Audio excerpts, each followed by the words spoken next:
तर मंडळी नमस्कार, स्वागत आहे माझ्या यूट्यूब चॅनलमध्ये. कशा आहात? बरेच असतील. तर आम्ही सकाळी टोमॅटो तोडले. टोमॅटो तोडून झाल्यावर जेवलो. जेवण झाल्यावर आलो ह्या कारल्याच्या बागात. तर कारल्याच्या बागात काय करते तर बघा अशी छोटी झाडं लावलं. त्याच्या शेजारी एक होल घेतला आहे आणि त्या हॉलामध्ये खत घातले आणि ते खत आहे ना असं खुरप्याने मिक्स करते. आज आम्हाला असं काम आहे.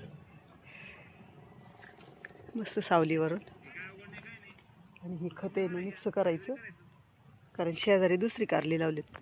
त्या कारल्याला हे खत म्हणजे मिक्स झालं, मातीत मिक्स केलं का ते खताचं अंश या झाडाला जातं, म्हणून शेजारी होल घेऊन त्याच्यामध्ये खत टाकले. तर बघत राहा व्हिडिओ, कसं वाटते. पहिला पण एक बाग आहे हा, त्या बागामध्येच कारली लावली छोटी छोटी. तर त्याच्या शेजारी होल घेऊन त्या हॉलामध्ये खत घालून ते मिक्स करायला आलो आहे आम्ही आज. तर बघत राहा व्हिडिओ, कसं वाटते आणि लाईक कमेंट्स करत जा, सबस्क्राईब करा.